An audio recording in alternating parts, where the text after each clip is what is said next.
enter the drone. I had the great pleasure of playing with a drone. Thank you, Broadway Camera, for loaning me a drone to play with in my classroom.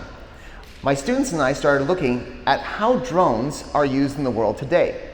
Some drones are delivering vaccines in parts of Africa when seasonally the roads just get washed out and you're far away from help and medicine. Where a vehicle can't go, a drone can. Now let's talk about the Tello drone. It's important, it's only 88 grams. The shorter Wi-Fi range means it's less likely that some of my students are going to launch that drone and then maybe never see it again. 88 grams is important because it's less than 250 grams, which means my students can use it no problem. It doesn't need to be registered, and I need no special license to operate it in Canada. And the fact that it has a 720p camera means I'm still taking great quality photos. So what can you do with the Tello drone? Well, it comes with some presets, and this is where I started with my students. We practice things like using our iPad to make it do flips in the air. And when we had the camera on, we were facing ourselves, and we did a flip. We watched ourselves flip upside down on the screen. It was a lot of fun. We used the throw and go. We flew it both inside and outside. The optical sensors did a pretty good job of holding the drone steady in the breeze, even though it's very, very light. And the commands were pretty responsive on both my Android phone and on my school-issued iPad. So it was a win. And the low cost means that we can afford to get them into our public schools. So where can we use drones in our school? But what about catching some great moments of the school game, or catching yourself in flight on a pair of skis? So these kind of applications, to me, say drones can be used for storytelling. You don't just have to use the Tello EDU app, which is what we're using. You can program the Tello drone using Scratch. You can program it if you're skilled with Python, just with Python itself. So the Tello drone, you can actually communicate to it in a variety of ways. So this slide here basically just shows all the different departments, different areas that we use drones in. So anything from forestry, wildlife, fish and wildlife, ecological restoration, aerospace, building, architectural sciences, broadcast media, and on the right side we have a list of First Nations that we actually provide training for. So somebody like me will go up into the community for anywhere from 3 days to a week and provide them with some drone training, and they come up with some incredible uses for how to employ this technology, which is really quite fascinating to me. So it's great to be a part of that. We've been doing drones at BCIT for about 3 years, and so we make topographic maps showing accurate representations of elevation. We make 3D models of buildings and structures.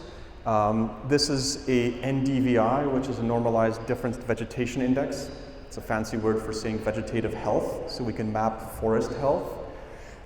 We can measure volumes. This is a pile of stuff that is part of the Lafarge cement operation. We were measuring volumes for them and involving students in that.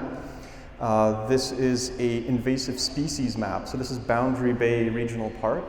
TransLink is interested in knowing where all the blackberry bushes are, canary reed grass, and all sorts of other invasive species, because it affects their transportation links.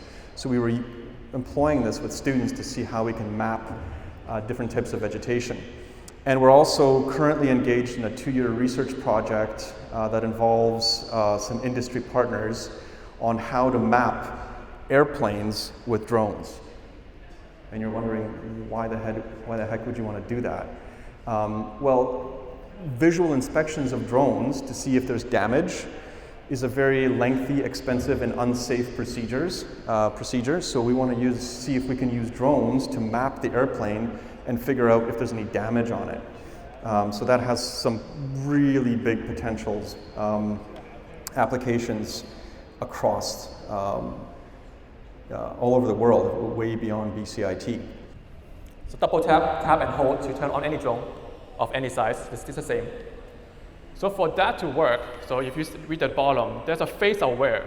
So when you turn it on, you have to do it right now for it to sense, to recognize your face, or else you will follow somebody else, right? So let's find out. So what I did was double tap again after it was on. It's actually trying to recognize me. I'm looking that way, so it may not be working too well. Let's find out. Green light's on, so it will take off by itself. I just let go. But now we need to set up one thing, the palm gesture. So look for the yellow LED, the red one now. So I'll be putting my palm. Right now it's green. Green was the perfect distance. Previously it was yellow, so I need to go closer or farther away from the drone as needed. So when now it's green, it tells me that it sends my hand. If I move my hand slowly, it should follow my hand. If I move the other side, it will do that as well.